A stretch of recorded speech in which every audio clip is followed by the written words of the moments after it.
Bana ya Congo, Mbote, Jambo, Moyo weno.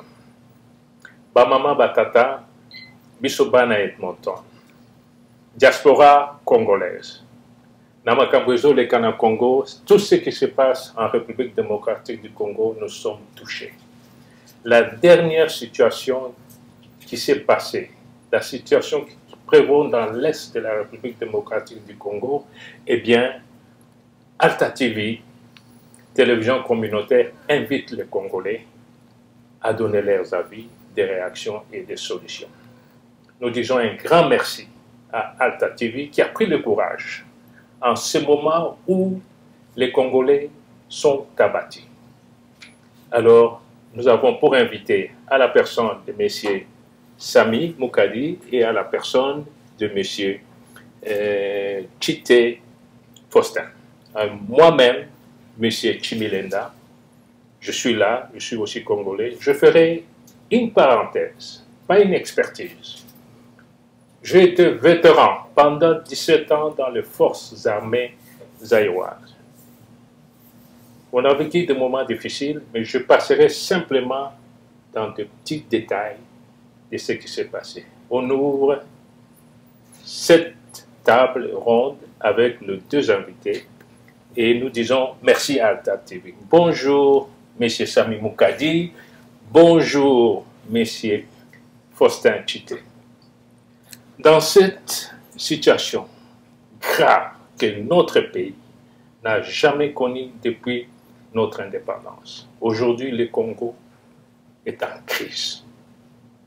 Une partie de l'Est du Congo est prise par le Rwanda. Quelles sont vos réactions? Notre réaction, pratiquement, c'est que nous sommes premièrement indignés, très indignés de voir la chose se faire. Sur le plan personnel, moi, par exemple, je ne suivais pas tellement encore les évolutions et j'avais tellement cru au message du président qui avait dit à la moindre escamouche qu'on allait réagir. Et je m'étais dit, ben, au moins sur le côté militaire, armé, il doit avoir bien compris et comment les choses se passent. Et avec le temps, nous suivions des informations qui disaient, bon, voilà, que les FARDC étaient en train d'avancer et de chasser les rebelles dans les semaines d'avant. Et comme par surprise, c'est quoi, dans 2 semaines, l'autre week-end, on reçoit des coups de fil, eh bien, tiens, ils sont attaqués, et c'était comme une surprise. Hein, c'est comme on dit à Lingala, on dirait Kake et Beti. Oui, tu as le droit de parler à Lingala. On dirait Kake et Beti qui Mukoloana, oh, mais Mikolo Nyon surtout ça, il y a fait des azo poussa. Et comme ils sont des matchs baluki, et comme ils sont des bangon, ils vont comme une saké. Donc, on a ce que Bimaxiko, et ça, j'étais vraiment indigné, parce que je ne pensais plus à ça. Et étant donné qu'on a d'autres choses à faire ici, et on est occupé avec nos affaires localement, ce que nous faisons, alors on s'était dit, ben tiens, nous pensons que le Congo peut au moins évoluer du côté sécurité militaire, mais c'était comme une très grande surprise de voir finalement que Goma, qu'il disait être bien sécurisé par tous les Sud-Africains, la MONUSCO et les Burundais, et finalement, c'est le Goma là qui va tomber là. Et là, c'est une très grande indignation. Nous étions vraiment aussi indignés terriblement envers les autorités parce qu'on s'est dit, tiens, ces gens étaient là, ils ont menacé un rebelle qui s'appelle Kagame. Ils ont menacé un voyou d'aller l'attaquer. Et le voyou a pris la chose au sérieux. Hein? C'est un voyou, vous l'avez menacé, il a pris ça au sérieux. Lui, il s'est préparé. Mais c'est comme si on avait négligé, qu'on avait menacé un voyou, un rebelle. Parce que Kagame n'est pas vraiment un vrai président au sens normal. C'est vraiment un chef d'une équipe de rebelles, d'une troupe, d'une milice. Il ne fonctionne pas comme un chef d'État respectable. Mais quand vous le menacez, il faut comprendre qui il est. C'est comme si on a oublié qu'on avait affaire à un véritable fou, un maniaque, un rebelle et un voyou. Et puis on est allé, on s'est dit, ben on va dormir. Et on voit maintenant les Congolais, c'était là les fêtes, c'était des réjouissances. Même s'il n'y avait pas de rebelles, il n'y a pas lieu d'oublier. Il y a beaucoup de choses à régler au pays. Mais au moins, ce problème-là était le problème le plus difficile. Il fallait mettre de tout son poids, de tout son sérieux. Ça fait très mal d'apprendre que, bon, nous plaignons 8 millions de morts, 6 millions de morts. Maintenant, on commence à dire 15 millions. Mon Dieu, on se tient la tête. Dans quel monde, dans quel pays on peut tuer 8 millions? Et les autorités ne font quoi? Ça devient même honteux quand on va auprès de nos amis canadiens qui commencent à nous dire, voulez-vous être un peuple libre ou bien voulez-vous être un peuple dominé par les autres? On a été indépendant. Est-ce qu'on veut avoir une détermination en tant que peuple ou bien on va être des peuples sur lesquels les autres marchent comme ils veulent, quand ils veulent? Et là, ça c'était vraiment très indignant et c'est ce qui nous fait parler. C'est un peu ça là. Alors, vous avez parlé de l'indignation. J'ai compté à peu près 7 fois dans votre message. Vraiment, vous êtes indigné. Moi aussi, je suis indigné. Alors, on va passer à M. Faustin Tchité. Vous êtes de formation médecin. Devant cette tragédie, cette situation vraiment qui nous dépasse, comme disait Pasteur Samy. Ici, bon, si ce n'est pas Pasteur, c'est... Oh, Monsieur Samy, je m'excuse. On ne parle pas de l'église ici. Non, il n'y a pas... Oui, vous avez raison. Il faut changer un peu. Oui, il y a pas... Vous avez raison. Ici, je suis docteur Samy, professeur Samy, ingénieur Samy. Voilà. Non, il faut mettre les choses. Il y a la part des choses parce qu'il y a trop de pastoral et on oublie les choses importantes. Oui, Quand je vais à l'université enseigner, on ne m'appelle pas pasteur. Voilà, très bien. Merci beaucoup. Et merci. Alors, à vous, Monsieur Faustin Tchité, qu'est-ce que vous en dites? Oui, mais c'est une situation d'indignation. Cette situation dure depuis longtemps. Et on est en train de vivre la même situation. Mais on peut se demander, est-ce que nous-mêmes, nous comprenons où est-ce que nous vivons? Comprendre ce que nous vivons, comprendre les autres. On ne peut pas vivre en paix avec quelqu'un si vous ne le connaissez pas. C'est comme dans une famille, quand les deux, l'homme et la femme, se connaissent bien, ils vont vivre en paix. S'ils ne se connaissent pas, il n'y aura pas de paix. Si nous voulons vivre avec nos voisins, nous devons les connaître. Et cela va entraîner aussi nos réactions, la façon de les prendre. On ne peut pas être là aujourd'hui, on les voit autrement, demain on les voit. Non, ils ont leurs caractéristiques. Maintenant, selon ces caractéristiques-là, nous devons nous comporter aussi pour pouvoir vivre en paix avec eux. Ces pays-là, nous serons toujours des voisins. Mais est-ce que nous-mêmes là, nous nous rendons compte que nos voisins sont de tels comportements, de tels caractères, voilà comment nous pouvons aussi nous comporter pour que nous puissions vivre comme il faut. Parce que ça, c'est depuis 30 ans. On est là, on les accuse, mais qu'est-ce que nous faisons pour qu'eux ne puissent plus reprendre? Je pense que la première responsabilité, c'est d'abord nous-mêmes, nous devons nous prendre en charge, comme avait dit Mouzé, hein? Prenez-vous en charge. Nous devons nous asseoir et nous dire que qu'est-ce qui ne va pas, pourquoi les gens marchent sur nous. Et pourtant, on a une grande population. Mais si on a une grande population, nous avons des intelligences, nous avons des sages qui sont là. Mais pourquoi ne pas se mettre ensemble et se dire que là nous prenons telle mesure pour qu'on ne puisse plus jouer de nous.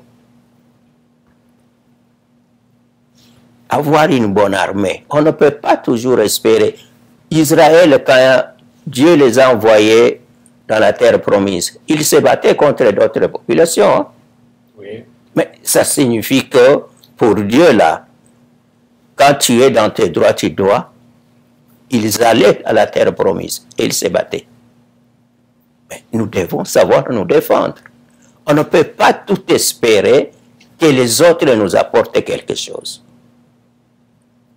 Donc, je pense que c'est notre responsabilité de nous asseoir et de nous rendre responsables pour que, sinon, tant qu'on ne sera pas responsable, n'importe qui viendra marcher sur nous. Merci beaucoup. De l'indignation aux responsabilités, vous ouvrez une porte. À vous, monsieur le professeur Samy.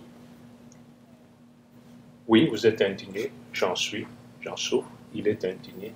Quelles sont les causes de cette indignation? Bon, ça nous a poussé à penser à beaucoup de choses.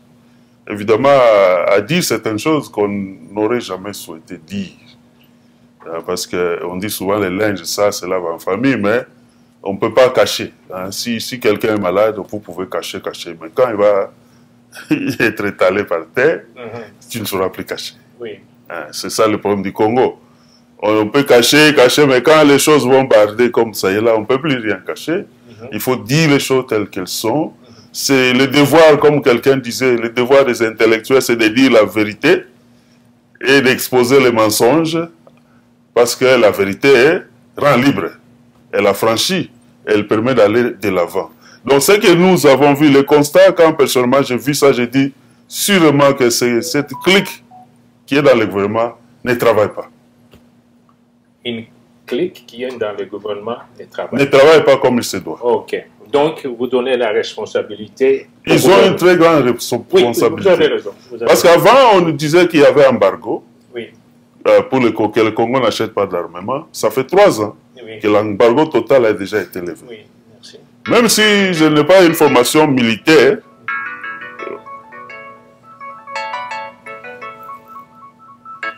ah bon? On vous appelle à l'université? Non, ça c'est une parenthèse. Même si je ne suis pas militaire, nous suivons quand même beaucoup de commentaires venant de beaucoup de généraux ces derniers temps avec la guerre en Ukraine. On nous montre que on peut former rapidement des personnes, des jeunes gens, on les envoie dans les champs de bataille. Je vois l'Ukraine, ils prennent les gens dans la rue, et un mois ils sont partis. Et là, ils ne se battent pas contre n'importe qui. C'est comme la Russie. Mais nous, on a un petit pays qui nous dérange tout le temps et on a du mal à le maîtriser. À tel point que j'ai dit à des collègues là, ils m'ont dit non, est-ce que vous, chez vous, il y a un gouvernement ou pas? Okay. Il dit oui. Alors le monsieur, il va aller plus loin, il va dire, dites au gouvernement de prendre au moins, s'il ne peut pas le payer 1 million, qu'il le donne même plus que les KKK. Qu'il les mette au front. AK-47, vous voulez dire? Oui. Okay. Kalachnikov. Qu'il les envoie au front. Avec 1 million. Il dit pourquoi pas, c'est pour occuper un terrain. Il faut le nombre, il faut être un surnom. Vous entrez presque dans les solutions. Mais... C'est-à-dire pour dire que est-ce qu'ils travaillent? Ok. C'est pour dire est-ce qu'ils font vraiment leur travail? Ça, donc même les étrangers vont dire ils ne travaillent pas. Ils ne travaillent pas, ça faisait honteux. Là, c'est eux qui disent ça. Les Occidentaux peuvent sentir que nos gouvernements travaillent. Mais là, ça revient, il y a deux problèmes. D'un côté, nous condamnons les Occidentaux de leur soutien envers le Rwanda. Ça, on ne peut pas nier. Mais malgré ce soutien-là, si le Grand Congo travaillait même à 50%, les rebelles là n'auraient pas de place.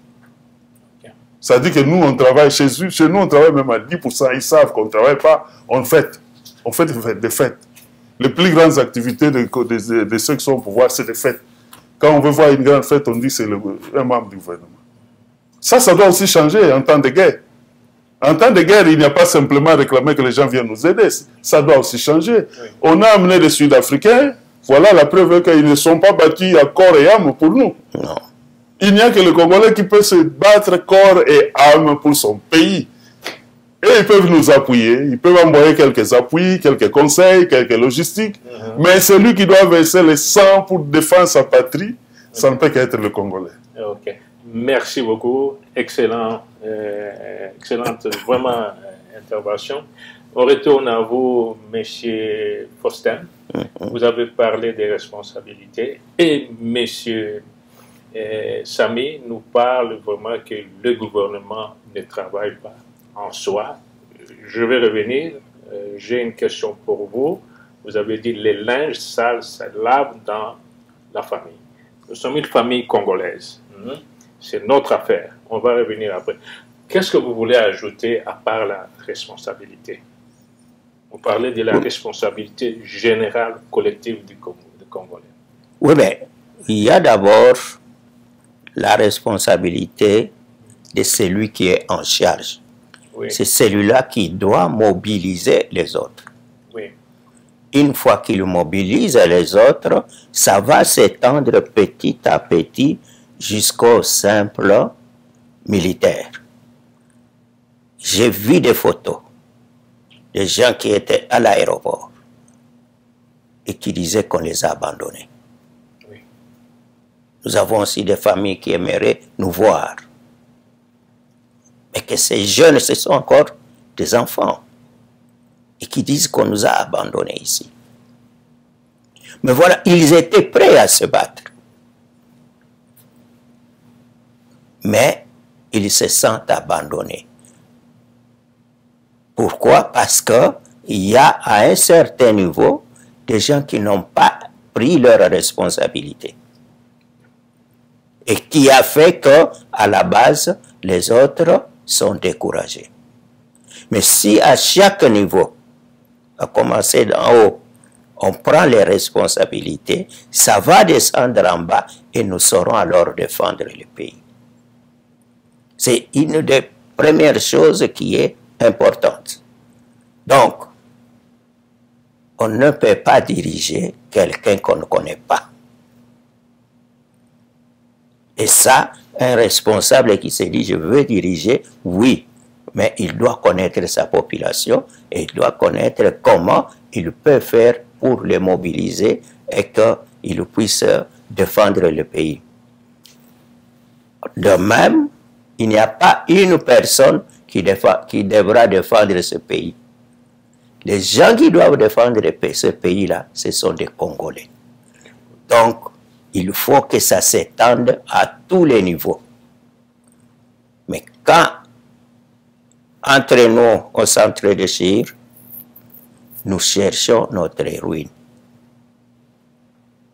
C'est bien dit, hein, un royaume divisé finit par être détruit.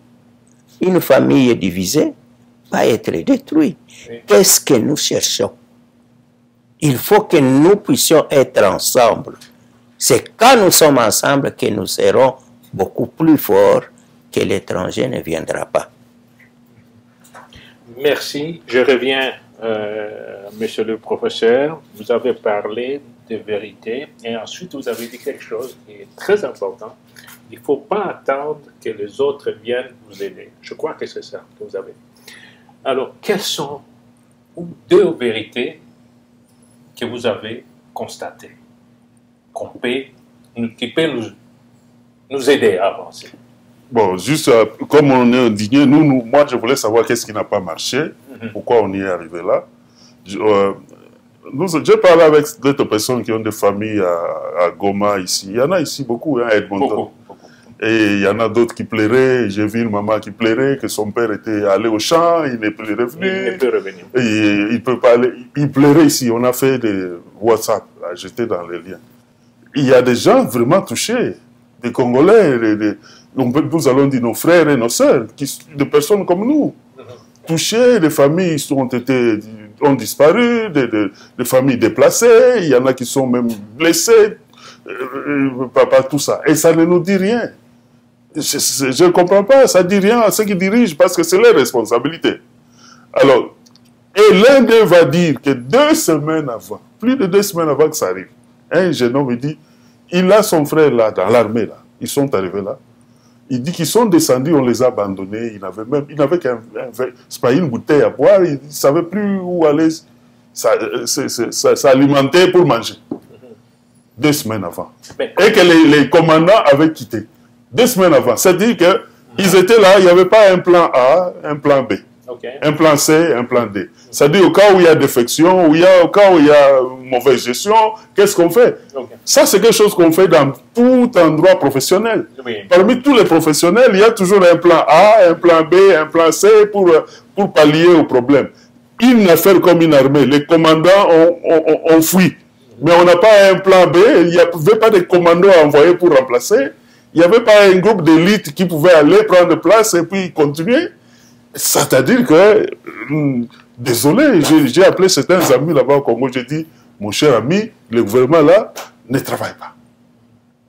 Ça fait très mal parce qu'ils ne travaillent pas, ils ont beaucoup de puissance, je ne dis pas puissance mais pouvoir, ils ont beaucoup de pouvoir entre les mains pour faire beaucoup de choses que nous n'avons pas, que toi tu n'as pas. Oui. Nous on peut que parler, mais ils utilisent peut-être 10%. Donc vous restez sur le problème des gouvernements qui ne travaillent pas. Il faut qu'ils changent ça, sinon les failles vont continuer. Sinon. Même, tu vois, nous, on va aller crier auprès des autorités canadiennes. Oui. Nous allons dire, sanctionner les Rwandais. Kagame mérite d'être sanctionné. Son gouvernement et toutes les personnes impliquées dans les crimes qui se sont faits au Congo méritent d'être sanctionnés. Tous ceux qui sont allés au Congo, je vois aujourd'hui, ils ont même saccagé la tour de contrôle de la porte de Goma. Oui. Ce sont des voyous. Donc tout ce monde-là mérite d'être sanctionné. C'est ce que nous allons réclamer auprès du gouvernement canadien. Okay. Mais il faut que ça soit accompagné d'une bonne gouvernance de l'autre côté. Okay. Sinon, nous allons sécher nos gorges dans le vide. Non, merci beaucoup. Quelle est la vérité que vous voulez faire sortir? Quelle est une ligne de vérité? Vous parlez en général, très bien, ça me touche. Quelle est la vérité qu'on peut se nettoyer ici? On dit, bon, c'est arrivé entre nous et on nettoie ça. Entre nous, c'est que le gouvernement doit agir avec un grand sens de responsabilité. Merci. Il faut qu'ils aient un grand sens de responsabilité, comprenant que il n'y a que le pouvoir qu'ils ont là au pays, il n'y a que eux qui ont ce pouvoir. Ok, très bien. Très bien, merci beaucoup. On rentre à vous, M. Faustin Tuté, très bien de la part du professeur Samy. Et maintenant, vous avez vraiment fait sortir cette responsabilité-là. Vous êtes médecin, toute maladie a une cause et un traitement. Qu'est-ce que vous pensez? Pour la cause ou pour le traitement? Pour le traitement. Bon, pour la cause, on sait d'où ça vient. Oui, on connaît. Il y en a plusieurs. On sait qu'il y a des circonstances qui entourent. Ça, c'est l'étranger qui essaie d'appuyer un élément qui vient perturber. Mais dans le traitement, c'est là où il faut que, comme on dit, je disais là, une personne humaine, s'il ne se défend pas, il est entouré par d'autres qui vont le bouffer. Donc, ça signifie qu'il faut se défendre. Mais pour se défendre, il faut savoir comment je dois me défendre. Qu'est-ce qui peut faire que je puisse être fort? Mais maintenant là, c'est à d'autres. Quand il y a quelque chose qui arrive, on doit pouvoir s'asseoir et dire qu'est-ce que nous avons fait de bien, qu'est-ce que nous avons fait de mauvais, et qu'est-ce qui peut nous permettre de corriger ce que nous avons fait. Mais si quelqu'un n'arrive pas à faire ce raisonnement-là, de se remettre en question pour dire, bon voilà, on était là, maintenant nous sommes là-bas, comment nous allons rediriger ceci, ça va être difficile. Donc, dans le traitement, il y a d'abord là le problème de voir qu'est-ce qui n'a pas marché, pourquoi est-ce qu'on nous attaque toujours. On sait que quand quelqu'un vient attaquer, il veut quelque chose. Oui, mais quelles sont les modalités qui peuvent faire que ces gens-là ne viennent plus nous attaquer? Qu'est-ce que nous devons faire pour nous défendre? Et cela ne peut se faire que quand c'est l'ensemble. Évidemment, comme je dis, en tant que médecin. Mais vous dites de l'ensemble, Vous savez que... vous parlez de l'ensemble, mais qui doit initier de cette union, si je peux me répéter comme ça, qui doit mettre tous les Congolais ensemble pour arriver à soigner cette maladie? Parce que vous tous les deux, vous parlez la même chose. Les causes sont connues, les solutions sont...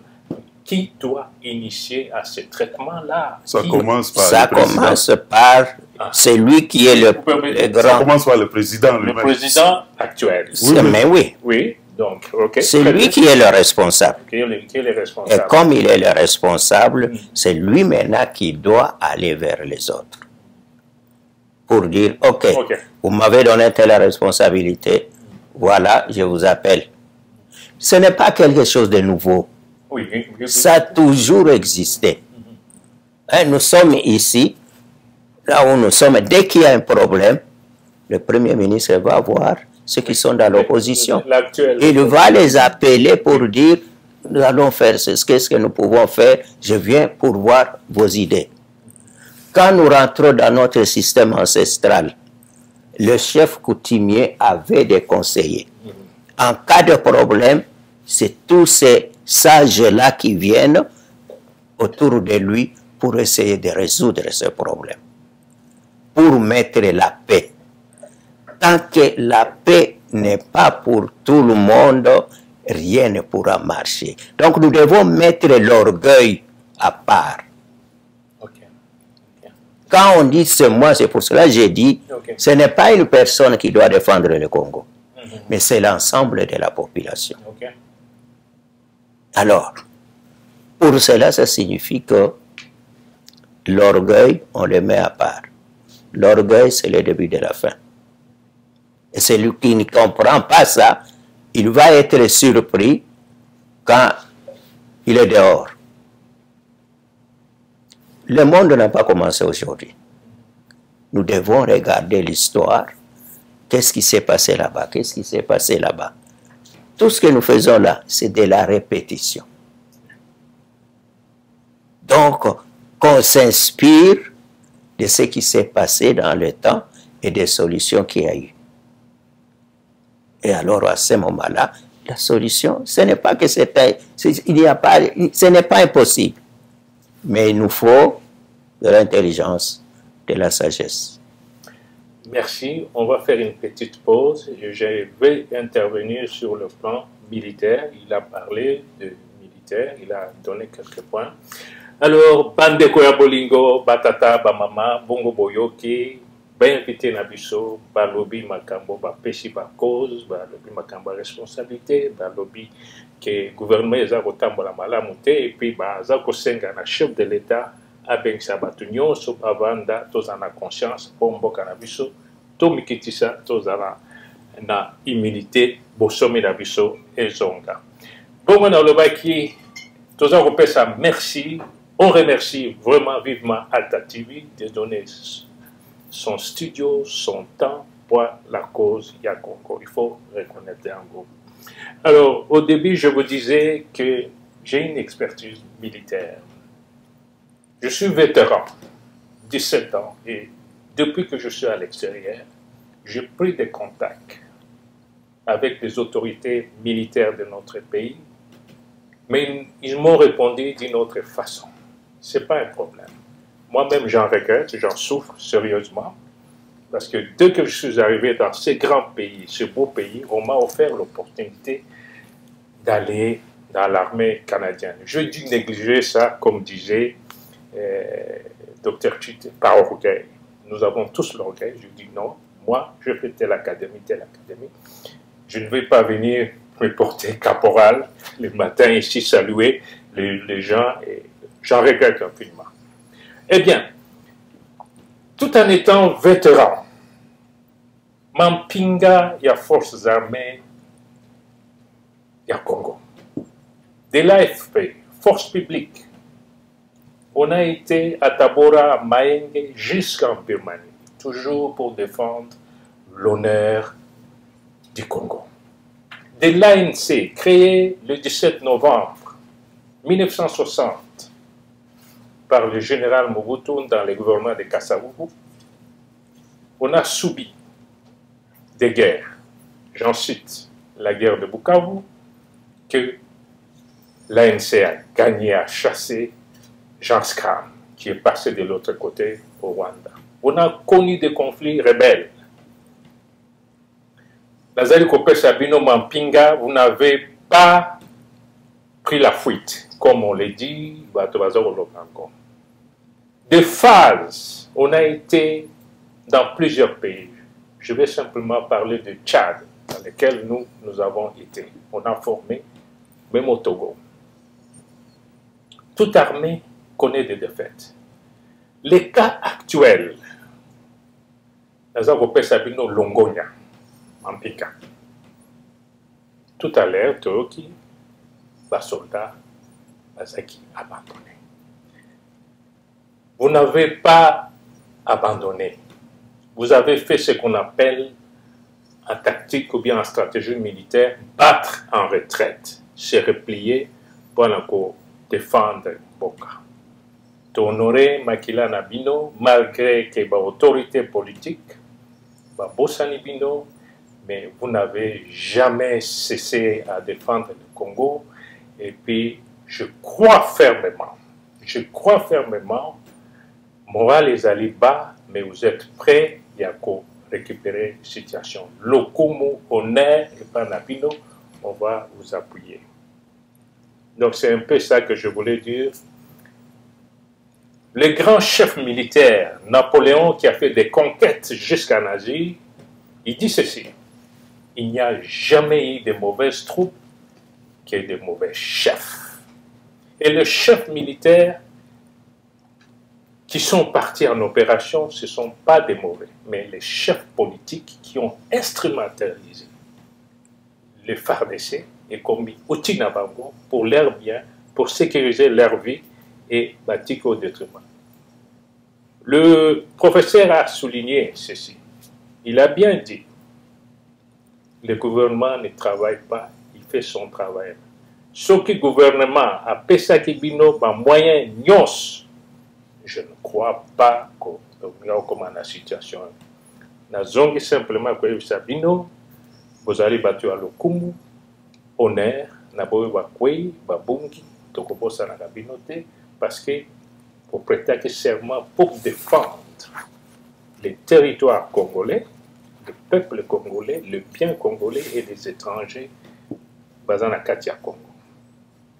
Vous êtes en retraite et puis vous reprendre. Merci. On va passer maintenant, on rentre chez vous. Nous entrons maintenant vraiment dans les solutions concrètes, comme on a dit là. À vous, monsieur le professeur, quelles sont les solutions que vous pensez qu'il faut mettre parce que la situation est grave? Au dernier moment, on a appris, j'ai même dit téléphoner, l'armée rwandaise est arrivée à Katana, qui n'est pas loin de Goma. Donc, quand on regarde la carte de Sud Kivu et le Nord Kivu, on voit qu'il y a une ligne qui va vers Kindu, après une ligne qui va vers Kisangani, où vous avez été là, et puis il y a une ligne qui monte vers Butembo, Rumangabo. Rumangabo na mboka mosusu ezoki mangai nyonso wana basi bazwaki yango depuis kala. Alors quelle est la solution? Parce que bazokita na Sud Kivu, peut-être c'est une manœuvre simplement de diversion en termes militaires, de diversion pour la volée de Sabato, et puis ils vont atteindre Kisangani. Ce n'est plus loin, ce n'est plus loin. Alors quelles sont les solutions Oyoyo vous a proposé? Bon, ça m'étonne qu'on nous dise que les choses progressent telles que vous très étonnant. En tout cas, ceux qui qui armé en gros, ils ont battu. Et ça vide. Ça va vraiment m'étonner. Parce que je serais vraiment surpris. Ce n'est même pas comme 96 où la population était en train d'accueillir AFDL parce qu'ils en avaient marre de Mobutu. Je trouve vraiment anormal qu'on nous dise que les Rwandais vont progresser comme ça. La seule chose qu'ils font, c'est qu'ils sont en train de corrompre. C'est la force de cette invasion, c'est la corruption.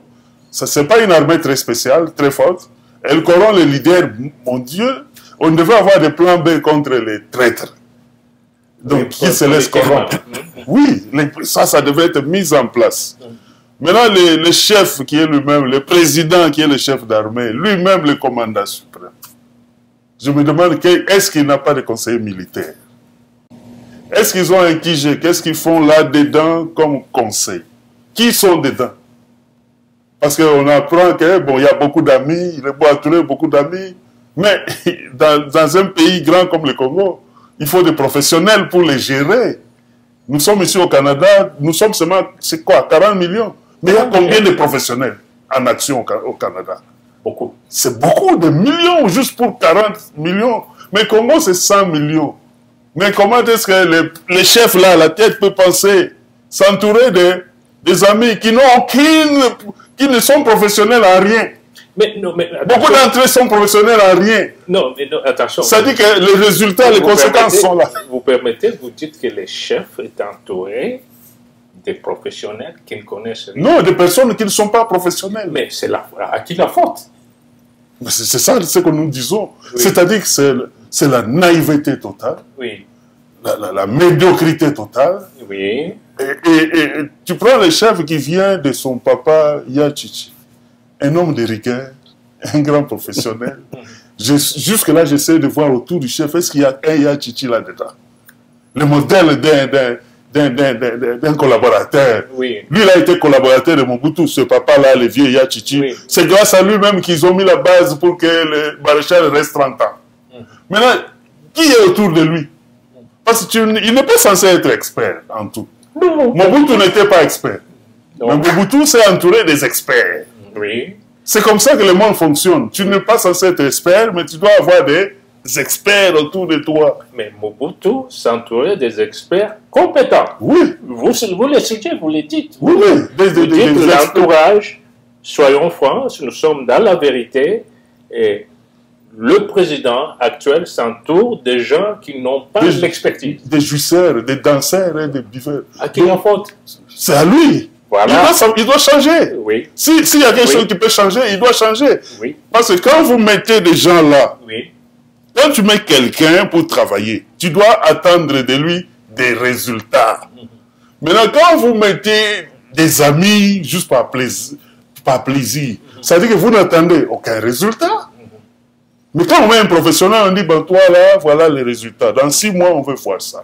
Dans 3 mois, on veut faire ceci. Et puis, vous allez même vous-même inspecter pour voir si le travail est en train de progresser. Okay. Vous n'allez pas rester, après attendre un peu 6 mois, et être surpris qu'à Goma, il n'y a pas de soldats. Non, quand tu es chef de militaire, tu vas suivre. Maintenant, après 3 mois, il y a combien? Vous envoyez même des inspecteurs. Allez vérifier. Vous faites la contre-vérification pour vous rassurer. Oui. Ça, c'est-à-dire qu'on travaille. Mais nous, on a des fois, nos chefs sont surpris 2 ans après qu'on est en train de le mentir. Imaginez-vous, tu mens à Donald Trump ou à Poutine. Tu seras pas dit à Poutine. Imagine. Vous avez raison. Vous avez raison. Ça dit qu'il travaille. Nous, il faut qu'on puisse augmenter la rigueur. Okay. La rigueur du travail, elle doit augmenter et ça ne suffit pas qu'on aille pleurnicher. On va pleurnicher, on va plaider, c'est bon. J'ai vu le docteur Mukwege a fait une bonne présentation, c'est quoi, en Suède ou en Suisse? Non, en Belgique. En Belgique, une très bonne présentation que j'ai suivie à ligne. C'est bon, mais ça ne suffit pas. On est retourné il y a encore 20 ans. Si les Rwandais arrivent à entrer au pouvoir au Congo cette fois-ci, le Congo va reculer encore de 30 ans. Ah ben, ouais. Ça va 30 ans, 40 ans. Et s'ils entrent et trouvent encore qu'on n'a même pas une armée pour défendre la population, ils vont encore saccager. Je ne suis pas d'accord sur le plan armé, comme je le disais là. On a une armée, mais on a des mauvais chefs. Nous voulons les résultats. Quand on nous dit qu'il y a une armée, tant qu'il n'y a pas de résultats, nous ne voyons pas. On a une armée, mais on a des mauvais chefs. Je peux vous expliquer. Si vous les chefs font partie de l'armée. Les chefs, non. Quand on dit les chefs militaires, parlons de... Comparaison n'est pas raison. Hein? Mobutu, dans cette situation, il serait au front. Il serait au front. On ne voit pas nos le commandant suprême allait au front. Quand je dis au front, pas vraiment en première ligne. Mais il peut au moins en train de mobiliser. Au PC, le commandement. On pourrait mettre un PC à Kindu, qui est à 600 km du Rwanda, pour suivre les opérations. On ne le voit pas. Nous, on a fait la guerre de 80 jours, de 8 jours, le commandant suprême était là. Il y avait un commandant d'opération, le feu colonel Ikuku. Commandant d'opération. Et le commandant suprême il avait son PC en termes militaires, poste de commandement, à Lubumbashi. À Lubumbashi. Ikuku était à Dilolo. Et à Kolwezi, il pouvait avancer et y retourner, rendre compte. Bon, ça, ce n'est qu'une parenthèse. Non, mais c'est bon, c'est une bonne chose. C'est-à-dire que même si nous voyons ce qui se passe en Ukraine, nous voyons qu'à Kiev, ils sont en train de commanditer les opérations. C'est-à-dire qu'un commandant qui est au front ne peut pas donner n'importe quel commandement. Oui, vous avez raison. Et là, maintenant, nous, on peut donner aux gens là les tablettes, les iPhones, on suit, comme les Ukrainiens le font. C'est-à-dire que s'ils donnent un faux commandement, vous êtes au courant. Vous connaissez directement que ça, c'est un traître. Mais comment on peut laisser les gens à la merci des traîtres? Non, on va entrer dans cette parenthèse. Ça fait très mal. Ok. À vous maintenant, il a parlé, il a fait sortir un sérieux problème. Et à vous, M. Faustin Tuite, quelles sont encore les solutions plausibles dans cette situation immédiate-là? Dans la situation immédiate, comme j'ai dit avant, les gens doivent se remettre en question. Quand on se remet en question, on peut arriver à prendre de bonnes solutions. Quelqu'un qui ne se remet pas en question, il va continuer à avoir les mêmes habitudes. Et avec les mêmes habitudes, on ne peut pas avancer. Comment voulez-vous mobiliser même l'opposition si chaque jour vous les injuriez? Il y a un problème. Et pourtant, nous cherchons à être ensemble. Alors, qu'on abandonne, que l'UDPS se remette d'abord. C'est eux qui ont le pouvoir. Qui se remettent et disent, qu'est-ce que nous faisons? Est-ce que la façon dont on a fonctionné jusque-là est meilleure pour qu'on puisse continuer? Si on ne réfléchit pas, chacun est de son côté. Chacun tire la couverture de son côté et ils oublient que les biens que tu vas accumuler, si vous perdez le pouvoir, ça risque d'être perdu. Donc, c'est ça, se remettre en question, de dire, ok, laissons d'abord ceci. Mais quand vous vous remettez en question et que vous mettez de l'ordre, mais ça signifie que vous-même, vous devez d'abord commencer à être ordonné. Hein? Quand on se remet en question, on dit maintenant il faut ça. C'est toi-même, tu dois commencer aussi à le faire. Tu ne vas pas dire que ceux-là, ils vont le faire et moi, je suis libre de faire ce que je veux. Donc, c'est ça qu'on disait, les responsables politiques, qu'ils prennent les choses en main, mais d'une bonne façon. Et qu'ils mettent tout le monde ensemble avant de se mettre en route pour se battre. Sinon, on va commencer à chercher n'importe qui. Parce qu'il n'aimait pas telle personne, il va l'accuser, c'est un traître. On risque de tuer cette personne-là pour rien. Mettre de l'ordre, si par exemple, le président s'est dit, voilà comment je dois fonctionner, c'est ça. Il verra que les gens de la justice vont aussi mettre de l'ordre en eux. Il verra que ceux qui sont aux finances vont mettre de l'ordre en eux. Alors chacun maintenant va répercuter ça en dessous. Sinon, ça sera, c'est celui-là qui a fait, c'est celui-là qui a fait, c'est celui-là. Et on est en train d'exterminer les Congolais. Entre nous-mêmes. Ne t'en fais pas. Le Congo ne vient pas de commencer. Le Congo est inclus dans le monde qui a une histoire et qui a le tout. Et n'oublions pas que l'être humain c'est un être complet dans le physique et le spirituel. Oui. Quand on s'attaque seulement au physique et on oublie le spirituel, on est perdant. Il faut d'abord qu'au niveau spirituel, nous puissions être en accord avec le spirituel. C'est lui qui a créé. Si on n'est pas en accord avec lui, on perd tout ce que nous sommes en train de faire. Yeah. Merci, ce que vous dites. Le temps nous fait vraiment défaut. Vous ne croyez pas, c'est à vous de répondre, vous ne croyez pas que dans l'immédiat, il faut cesser le fait pour donner la chance au peuple congolais. Vous avez souligné ça. 3 décennies, 30 ans que le Congo perd. Il y a 3 fronts, il y a 4 fronts. Le front physique que vous avez parlé, local au Congo, entre le Congolais, la conscience que vous dites, responsabilité. Le deuxième front, le front militaire. Le troisième front diplomatique. Et le 4e front économique et financier. Je ne dis pas que c'est vrai. Vous ne pensez pas qu'il faut arrêter l'hémorragie tout de suite pareil. Cessez le fait. Je cite l'exemple frappant. Israël, qui a subi une défaite, même militaire, a fini à négocier avec un mouvement classé internationalement terroriste, les Hamas. L'histoire militaire nous apprend, l'Égypte, qui avait toute une armée, est arrivée à 40 km d'Israël, mais a subi une défaite et a terminé à négocier qui est la paix et l'Égypte. Le Japon, Mark Arthur, le général américain Mark Arthur, qui est arrivé au Japon, qui a ordonné qu'on lance 2 bombes atomiques, le Japon a capitulé. Le Japon existe. Je pose une question. Je ne dis pas que c'est la voie. Qu'est-ce que vous en pensez? Bon, c'est ça. Bon, c'est aujourd'hui, c'est hier. C'est hier qu'ils sont allés en Tanzanie, je crois. Ils ont fait un communiqué en disant que bon, ils réclament un cessez-le-feu, mais nous savons que les rebelles de Kagame ne respectent pas de cessez-le-feu. Ils sont allés dans les accords à Luanda et ils ont parlé de cessez-le-feu, ils n'ont pas respecté. Okay. Ils sont allés au Kenya, ils sont allés en Éthiopie, ils n'ont jamais respecté.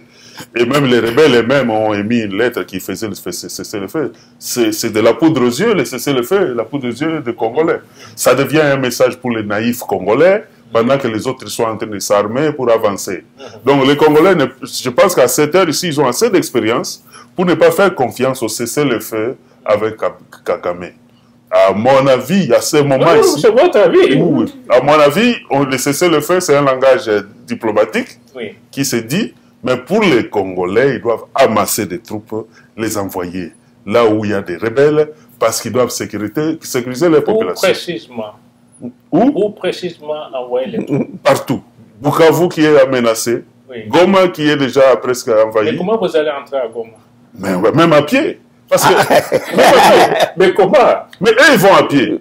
Et les rebelles, ils sont à proximité. Ils sont à proximité, mais ils ont marché à pied, avec des moyens de bord. Ils n'ont pas venu avec des hélicoptères d'avion. Non, vous avez raison. Ils traversent la frontière. Ils traversent à pied. Ils viennent à pied pratiquement, ils marchent. Non, vous dites bien, quand on regarde la carte, Goma, c'est avec Rutshuru qui est prise.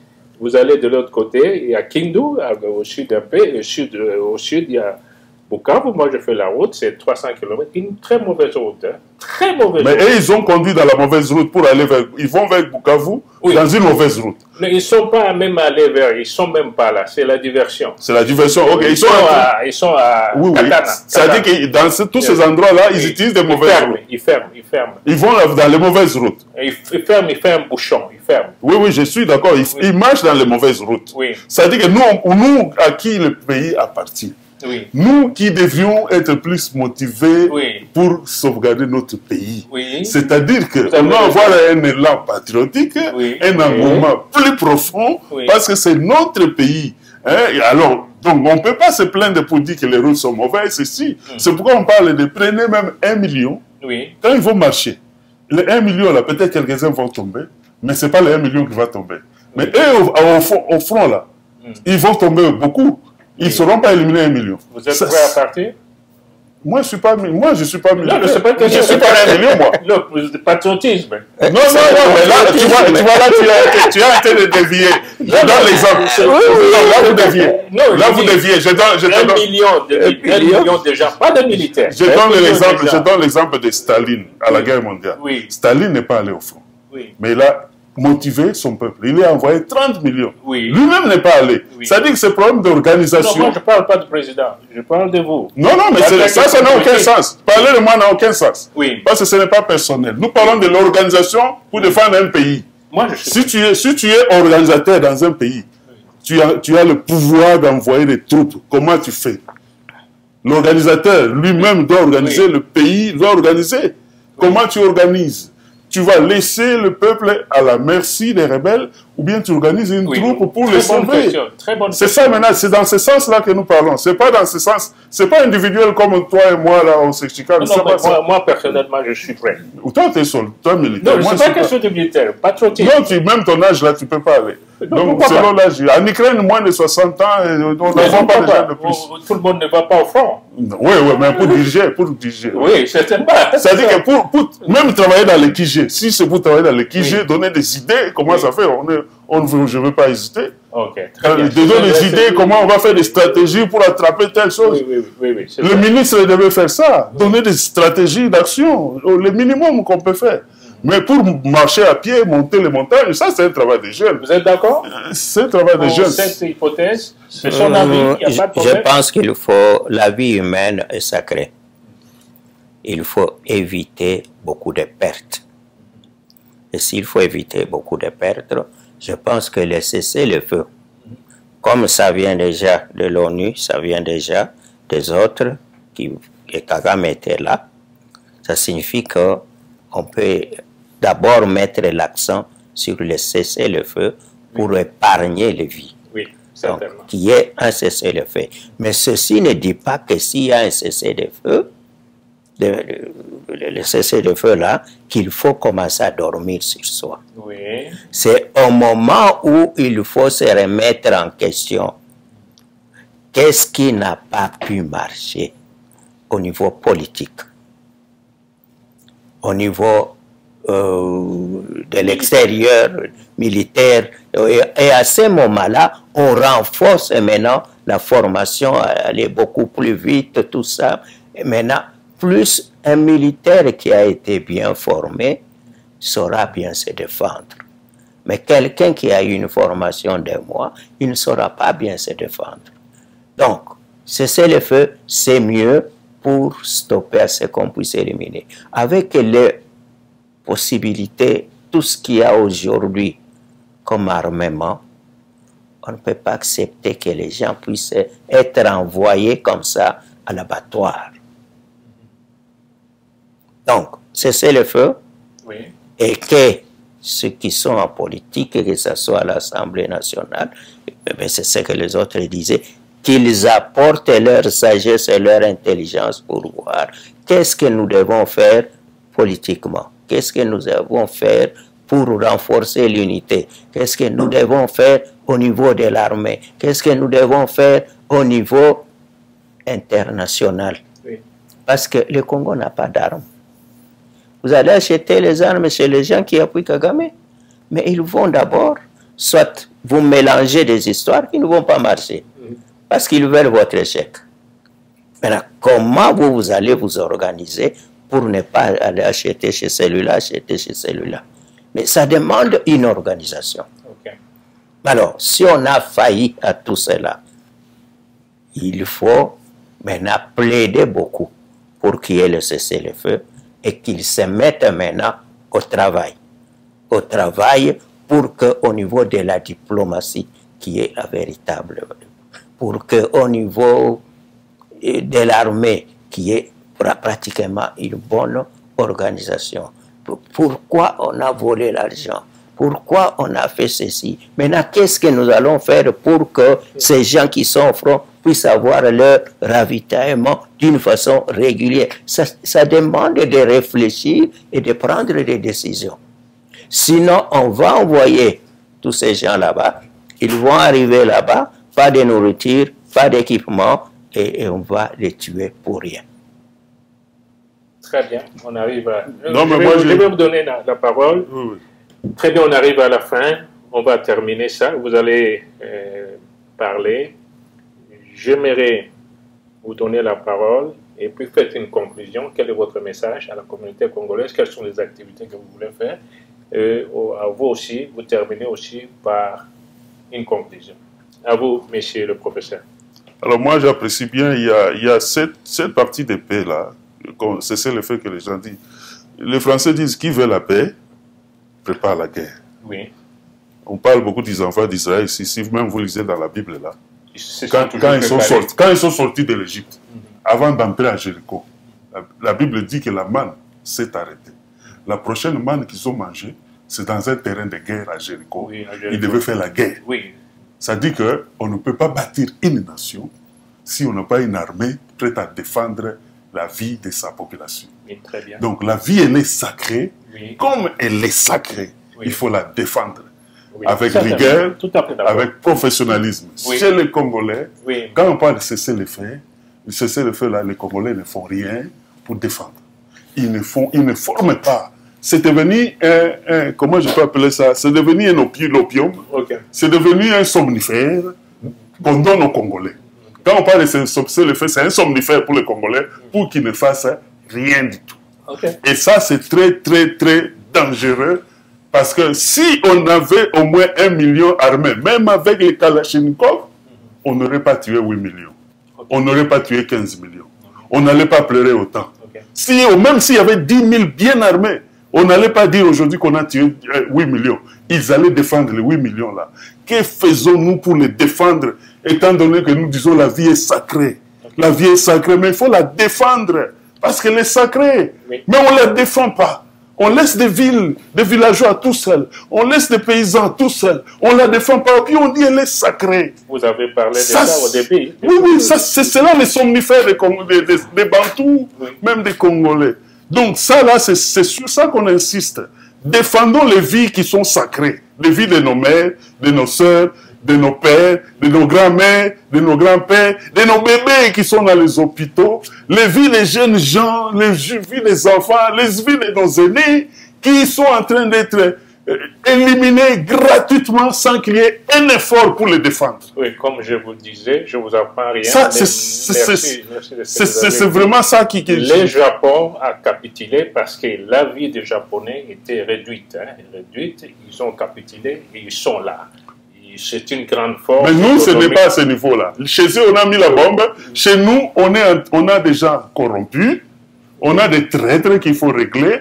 On a une armée qui n'agit pas en face d'une autre armée qui n'est même pas puissante. Ce n'est pas à cause de sa puissance que vous capitulez. C'est à cause de vos gens qui ne fonctionnent pas de façon professionnelle. Très bien. Merci. Donc, on ne peut pas se comparer avec la capitulation du Japon, ni la capitulation des Allemands, parce que là-bas, c'était vraiment un combat féroce. Chez nous, il n'y a pas eu ça.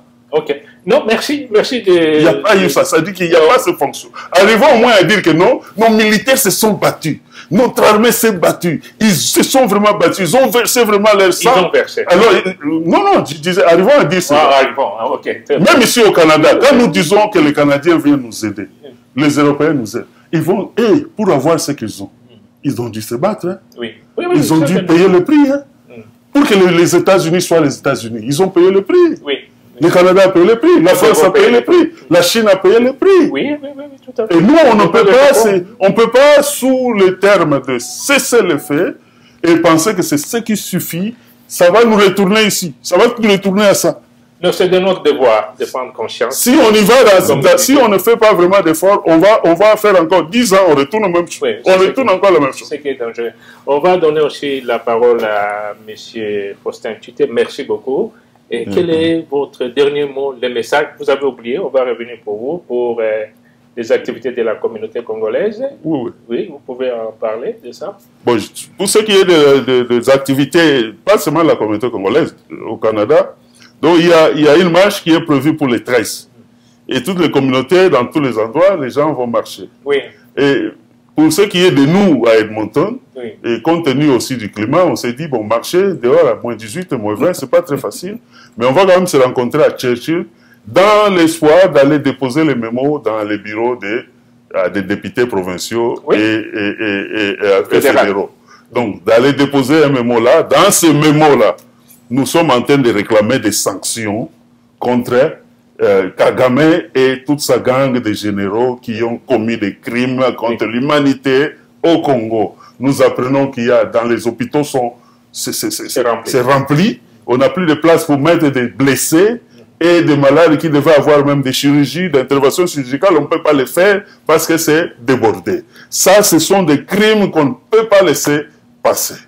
Et il n'y a pas cela, seulement nous réclamons aussi que le Canada, s'il a de l'aide qu'il donne au Rwanda pour l'aide humanitaire, pour leur histoire là, qu'ils chantent tout le temps, que le Canada arrête de l'aide. Ils reçoivent au moins $1 million par an de l'aide humanitaire, qu'ils arrêtent cette aide-là parce qu'ils utilisent cet argent pour acheter des armes et faire leur barbarie, faire leur rébellion et alimenter la milice qui vient au Congo. Okay. Donc, ce sont de tels points que nous sommes en train de réclamer auprès des autorités canadiennes. C'est ça qu'ils peuvent faire. Merci. Et merci. Nous réclamons cela auprès d'eux. On va donner aussi la parole à M. Faustin Tuté. Quel est votre dernier message en tant que Congolais? Vous êtes parent. Bon, en tant que Congolais, je pense que c'est d'abord la mobilisation. La mobilisation pour que chacun à son niveau prenne ses responsabilités. Les gens du Canada vont faire ce qu'ils peuvent. Oui. Mais ils ne peuvent, les choses ne peuvent avancer que ceux qui sont au pouvoir prennent aussi leurs responsabilités. Si l'Assemblée nationale se réunit et qu'ils prennent des décisions et qu'ils viennent pour dire « Ok, voilà, nous avons fait ça, vous qui êtes ici, qui connaissez les gens, comment nous pouvons voir ici pour aller ?» C'est ça la communion. Il doit y avoir une véritable communion entre ceux qui vivent ça et ceux qui sont à l'extérieur. Alors là, ils peuvent se communier ensemble pour dire que maintenant nous agissons pour essayer d'empêcher certaines histoires qui peuvent arriver. Et cela, ça montrera bien sûr l'union entre les Congolais. Il faut qu'il y ait une union. Il ne faut pas qu'il y ait de séparation. L'union ici et là-bas. L'union ici, l'union aussi avec ceux qui sont sur place. Parce que ceux qui sont sur place, étant donné qu'ils ont des responsabilités, ils peuvent venir ici. Ils seront reçus. Et ils peuvent discuter à un autre niveau. Mais en accompagnement avec ceux qui sont ici, qui peuvent rester suivre les procédures. Voilà, celui-là est venu, c'est dans tel cadre, ok, maintenant ceux qui sont ici, comme ils sont en union avec ceux qui sont au pays, ils peuvent poursuivre les procédures, chaque fois les défendre pour essayer d'avancer. Mais cela, ça signifie la responsabilité. Merci beaucoup. Wandeko Apenji, Bandeko Bolingo, Banabeto, Bampangina Beto. Vous avez suivi les deux intervenants qui ont parlé de indignés, blessés, moi-même, les autres, manque de responsabilité. On demande aux Congolais, au gouvernement congolais, de prendre conscience, d'être conscient tout d'abord, de compter de soi-même. Comme on a souligné, nous ici au Canada, nos cœurs sont de l'autre côté. On pleure, on crie avec vous. Il y a une marche, on pourra participer. Peut-être, pour ceux qui ont l'état, il fait tellement froid, mais on va être là, on va continuer à faire beaucoup d'efforts. Pour les Mampinga, ce n'est pas une défaite militaire. Vous avez fait battre en retraite pour protéger la population congolaise, son territoire, le peuple, le bien, le matériel, la richesse du Congo. Courage, tenez fort. on va se reprendre calmement. Notre armée a été fondée sur la doctrine de défense. Quand on parle de la doctrine de la défense, ce n'est pas une armée qui va aller de l'autre côté du territoire pour récupérer du territoire, en l'occurrence ce qui se passe avec l'armée rwandaise. C'est une armée avec une doctrine d'aller attaquer d'autres pays, mais pas le Congo. Bosomi à Congo. Merci à Alta TV qui a pris son temps, son matériel, afin de donner cet espace, cette partie pour partager. Si vous avez des questions, n'hésitez pas à contacter Alta Service, Alta TV, pour encourager, parce que ça va encore continuer. On verra comment on va faire ça. Merci.